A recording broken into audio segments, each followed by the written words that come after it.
es un programa de filosofía por televisión. Ustedes se preguntaron por qué estamos aquí. Yo existo porque pienso. El hombre piensa. Es el lugar en el cual todos los saberes son pensados. Descartes es un héroe del pensamiento. Es difícil enfrentar las grandes cuestiones. Es un libro de Jean-Paul Sartre, Crítica de la razón dialéctica. Esta es la historia de la filosofía de Hegel. Eterno. La filosofía es la totalidad de lo real, porque piensa. La totalidad de lo real. Encuentro número 4. La filosofía corta la cabeza del 16. ¿Qué es un filósofo idealista? ¿Qué es el iluminismo? ¿Cuál es el rol del intelectual revolucionario? ¿Es este el mejor de los mundos posibles?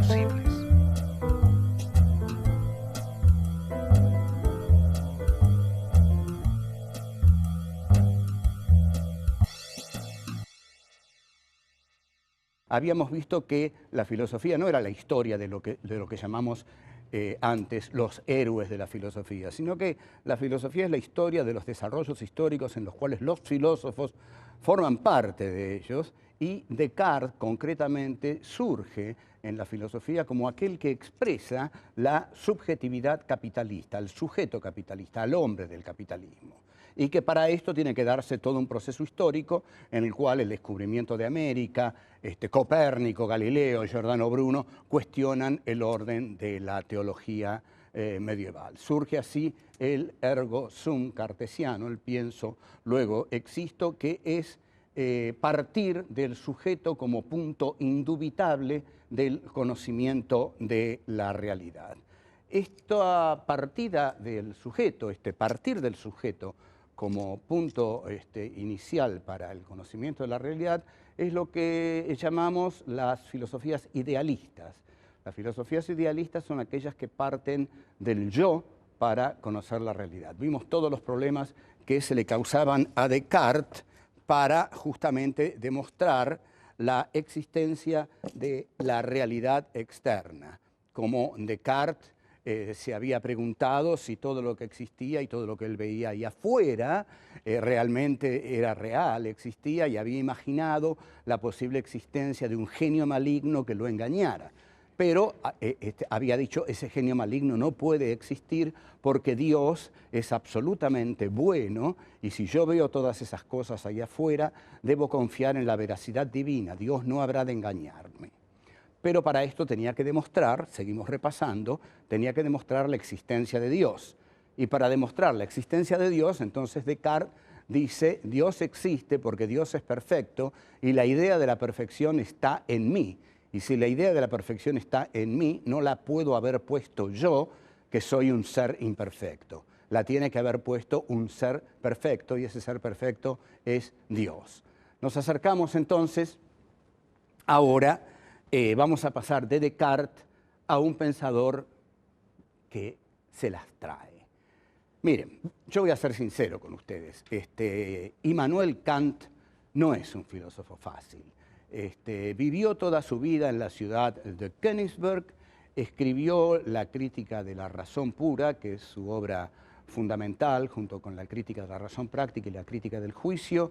La escribió en muy poco tiempo, con un enorme descuido por el estilo y un enorme descuido por la claridad. En realidad las dos cosas van juntas. Allí donde hay una mala escritura no puede haber una clara exposición. Una clara exposición de las ideas requiere una clara escritura también. Es decir, cuando uno entiende y quiere hacerse entender, tiene que saber cómo hacerse entender.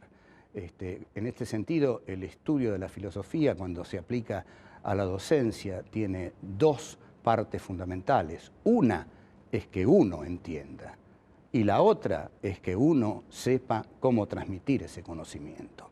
Pero esto a Kant no le importó mucho. Ergo, la filosofía kantiana no tiene la transparencia de la filosofía cartesiana. En general, la filosofía cartesiana se caracterizaba por ser clara y distinta, como Descartes lo decía. Kant es un filósofo oscuro. Yo no voy a tratar la improbable misión de simplificarlo, porque justamente les voy a contar una anécdota para aclarar esto. Parece que cierto día Einstein, el físico, iba caminando por ahí, se le acerca un tipo y lo encuentra. Oh, hola Einstein, le dice, ya que lo encuentro, quería preguntarle si me puede explicar la teoría de la relatividad. Einstein, que ese día estaba de evidente buen humor y de buena disposición, le dice, sí, cómo no, le voy a explicar la teoría de la relatividad. Y el tipo dice, pero caramba, tampoco la entendí ahora, ¿me la podría explicar de nuevo? Bueno, se la explica por cuarta vez, tampoco la entiende, quinta vez, tampoco la entiende, y así se la sigue explicando y el tipo le dice, no la entiendo, hasta que al final llega un momento en que el tipo le dice, ah, sí, ahora la entendí. Y Einstein lo mira y le dice, sí, pero esto ya no es la teoría de la relatividad. Entonces, yo puedo explicar o simplificar Kant hasta cierto punto, y no lo voy a simplificar. Lo que voy a tratar de hacer es explicarlo claramente, con la mayor claridad que me sea posible, pero es un pensamiento difícil. Sin embargo, lo vamos a unir a lo que vimos en Descartes. Dijimos que Descartes inaugura lo que llamábamos filosofías idealistas. Dijimos que las filosofías idealistas son las que parten del sujeto en su tarea de conocimiento de la realidad. Ustedes síganme bien, porque no quiero interrumpir este pensamiento en este momento. Las ideas en el idealismo, el sujeto es aquel que constituye al objeto.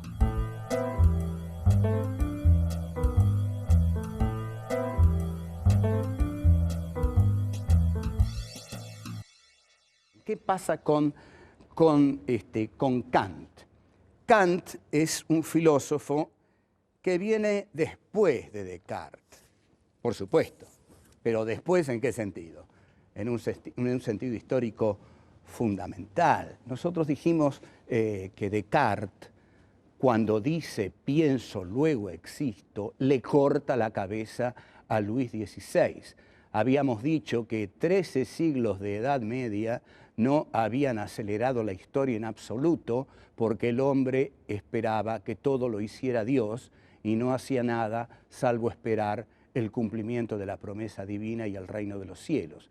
Pero con Descartes, al poner Descartes la centralidad en la praxis del hombre, la historia se acelera, la burguesía toma la historia entre sus manos y la burguesía llega en muy corto periodo de tiempo, si tenemos en cuenta que en 1637 es el discurso del método y en 1789 la Revolución Francesa, ha pasado muy poco tiempo comparándolo con el tiempo del medioevo para que se produzca el hecho fundamental del asalto de la burguesía al poder.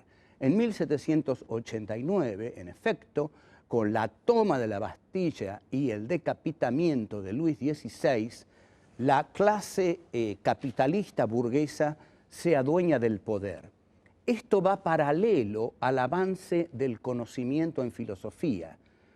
Si la burguesía se adueñó del poder, Kant tiene otra relación con la realidad externa. La realidad externa no es como para Descartes algo que pertenecía todavía a la monarquía. La realidad externa en Kant, que es un filósofo del iluminismo, después vamos a explicar qué es el iluminismo, la realidad externa en Kant es ya algo que está por ser atrapado, dominado, tomado por la clase social hegemónica, única del capitalismo, que es la burguesía. Ergo, el objeto kantiano no va a ser ajeno al sujeto. Kant no va a recurrir a ninguna veracidad divina. El sujeto kantiano constituye al objeto, lo hace suyo, lo crea. Bueno, esto hay que decirlo porque justamente el iluminismo es una filosofía que parte de la razón como la luz. Por eso es el iluminismo. Las luces de la razón. Para un iluminista, la razón es aquel poder que es capaz de organizar toda la realidad. Si nosotros nos remitimos aquí a nuestro país, Mariano Moreno y Juan José Castelli eran iluministas. Y al ser iluministas, ellos pensaban que desde su racionalidad podían darle a la realidad un orden que no tenían. En este sentido, la razón iluminista es totalmente revolucionaria. E incluso vamos a hablar en algún momento de las vanguardias iluministas revolucionarias del siglo XX. Pero estamos en este momento. Pensemos en Moreno y pensamos en Castelli. Moreno y Castelli, ¿qué dicen? Bueno, este virreinato no es lo que nosotros queremos. Es decir, esta realidad exterior organizada como un virreinato que depende de la metrópoli no es lo que nuestra racionalidad quiere. Las luces de nuestra razón que guían nuestro accionar nos dicen que la realidad debe moldearse de otra manera, debe moldearse de acuerdo a lo que nuestra razón determina. Esto, Moreno, que había traducido el contrato social de Rousseau, lo toma de los iluministas franceses. Los iluministas franceses son justamente d'Alembert, Diderot, Rousseau y Voltaire. Escriben la enciclopedia y es ahí donde vemos que la razón iluminista comienza a hacerse una con las masas y con la burguesía revolucionaria. Y la razón iluminista, ¿qué es lo que dice? La sociedad tal como está organizada, hegemonizada por un rey que dice gobernar por derecho divino y que acumula a toda la monarquía en Versalles, y esa es la realidad que pretenden imponernos, nuestra razón nos dice que esa realidad hay que ordenarla de nuevo. O sea, aquí, esto tiene que ser claro, entendámoslo bien, aquí la razón ordena la realidad.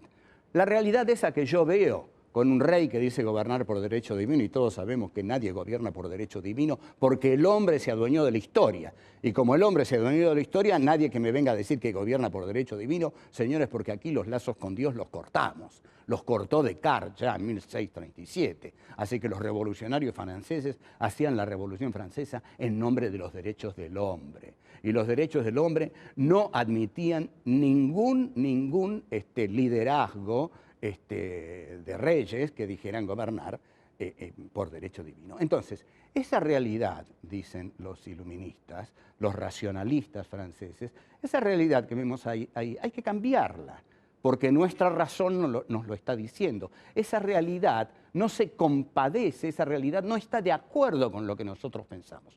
O sea, ¿qué es un iluminista? Un iluminista es alguien que está tan seguro de lo que su razón le dice que se siente validado para imponer su razón a los hechos y modelar la realidad de acuerdo a lo que su razón le dice. Entonces, eso es el iluminismo, la diosa razón, como dicen los revolucionarios franceses. La diosa razón es la que crea la realidad porque se subleva contra la realidad. O sea, la razón es revolucionaria. La razón no cree en la realidad. Cuando la realidad no está de acuerdo con la razón revoluciona la realidad hasta que esa realidad se relacione con ella como un espejo, le devuelva lo que ella cree que la realidad debe ser. Esto tiene mucho que ver con la filosofía kantiana. Y si ustedes entendieron esto, no les va a ser tan difícil entender a Kant. Ya lo vamos a ver.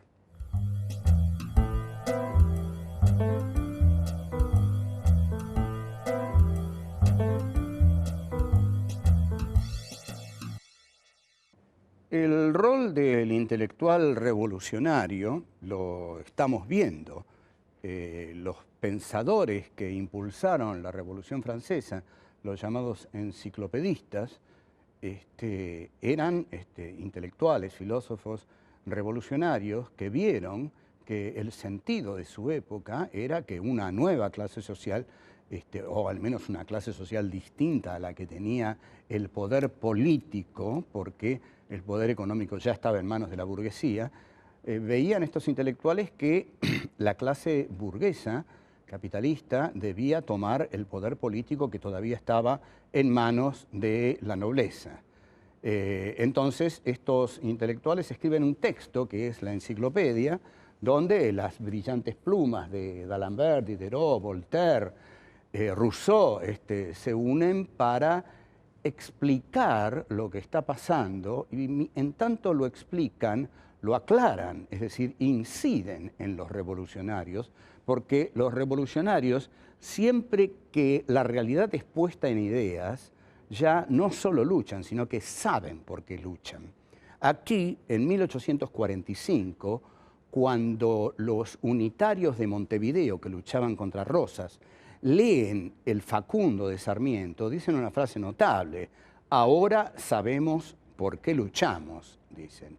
Mientras que la frase que dice Rosas es justamente la contraria. Dice: así es como se me ataca, ya verán que nadie me defiende de este modo.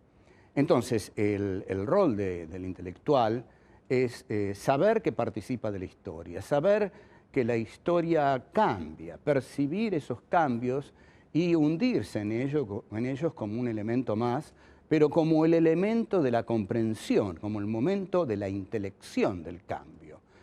Porque todo proceso debe pensarse a sí mismo, y se piensa a sí mismo en todos aquellos que participan de él, pero el intelectual revolucionario es el que tiene un protagonismo fundamental en esto, porque es quien está capacitado para pensarlo con más rigor. Pero justamente su rigor es tal porque forma parte de la historia de ese movimiento revolucionario. Por ejemplo, Voltaire escribe un libro muy encantador que es Cándido o el optimismo. Aquí lo que hace Voltaire es poner a un personaje al que llama Doctor Pangloss, y a este Doctor Pangloss en él encarna una concepción del filósofo Leibniz acerca de el mejor de los mundos posibles. Leibniz había razonado muy simplemente del siguiente modo. Dios se había puesto a elegir mundos. De todos los mundos posibles, Dios eligió el mejor para nosotros. O sea que con todas las imperfecciones que tiene, es de todos modos el mejor de los mundos posibles que Dios eligió para nosotros. Esta es la filosofía panglossiana del doctor Pangloss, que tiende, por supuesto, a la justificación total y absoluta de todo lo existente. De aquí que se diga de aquellos que tienden a justificar las situaciones de hecho, aun cuando sean atroces, que son panglossianos. Ahora, con esto Voltaire intentaba decir que se vivía en el peor de los mundos posibles. Y esto lo dice el personaje Cándido. Cándido le dice a Pangloss: pero sin embargo, el mal se ha enseñoreado de la tierra. ¿Cómo es esto que me dice usted que vivimos en el mejor de los mundos posibles? Y Pangloss siempre le da un ejemplo sobre que de tal cosa que era horrible había resultado otra que no era tan mala, y que había resultado otra horrible, pero había resultado otra que no era tan mala. Es decir, daba toda una justificación de lo existente, ante la cual Cándido quedaba desarmado, pero el lector de Voltaire se daba cuenta de que Pangloss era un personaje muy miserable, destinado a justificar lo injustificable. Y hay cosas que no tienen justificación posible.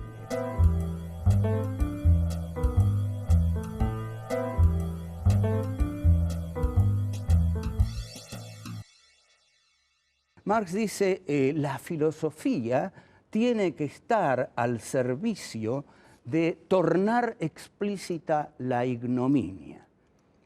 Entonces va a decir una frase notable, realmente notable: hay que hacer la ignominia más ignominiosa pensándola, haciéndola conocer. Una vez que toman conciencia de su ignominia se les vuelve más ignominiosa, porque la conciencia de la ignominia hace intolerable la ignominia. Es decir, yo puedo pasarme mi vida entera hundido en una situación de indignidad. Si en algún momento no tomo conciencia de ella, puedo seguir así eternamente. Ahora, en ese momento, en el momento exacto en que tomo conciencia de mi indignidad, ahí hay un quiebre, hay una ruptura, ahí yo paso a ser otro. Ahí me miro desde otro lugar y me digo a mí mismo, esto no puede ser. Cuando digo esto no puede ser, estoy revolucionando mi situación particular. Entonces, esto es lo que digamos, Marx está diciendo con que hay que hacer la ignominia más ignominiosa. A la vez, lo que logra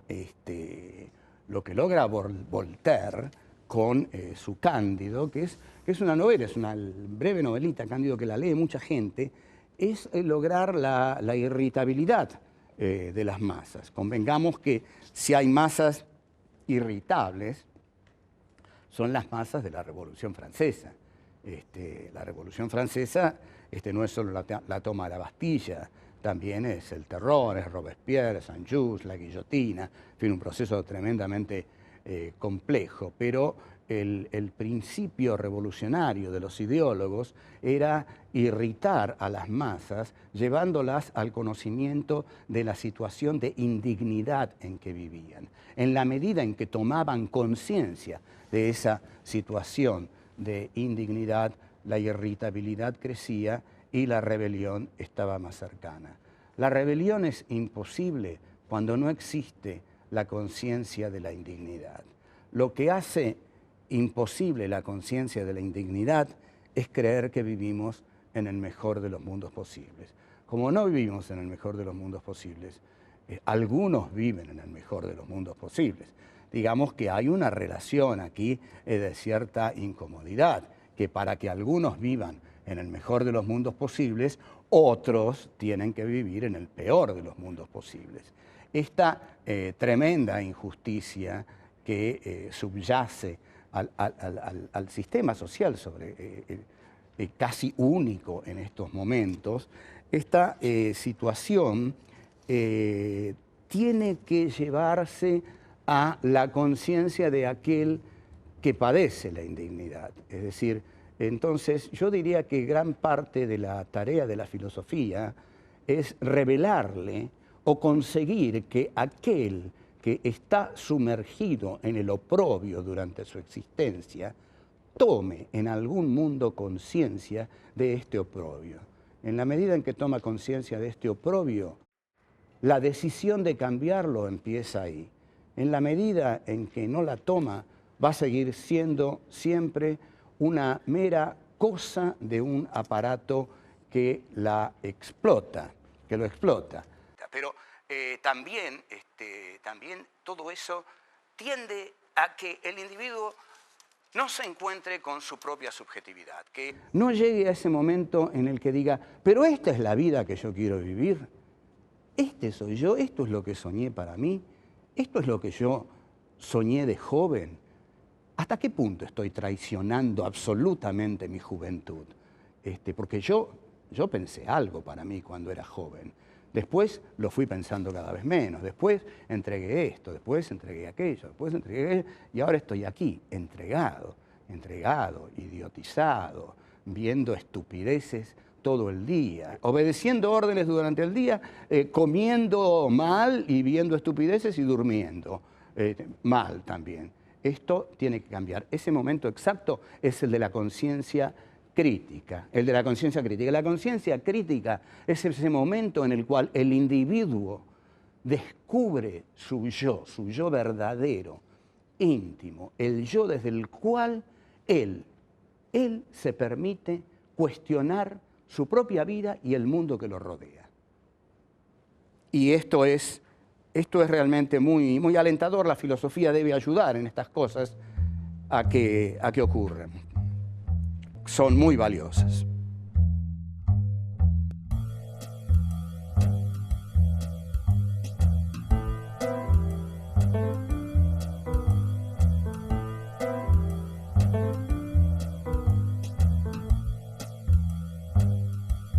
Descartes dice está en mí.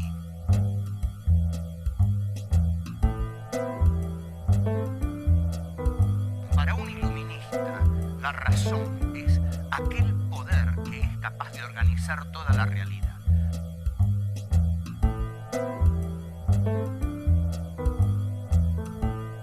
Hay que hacer la ignominia más ignominiosa pensándola, haciéndola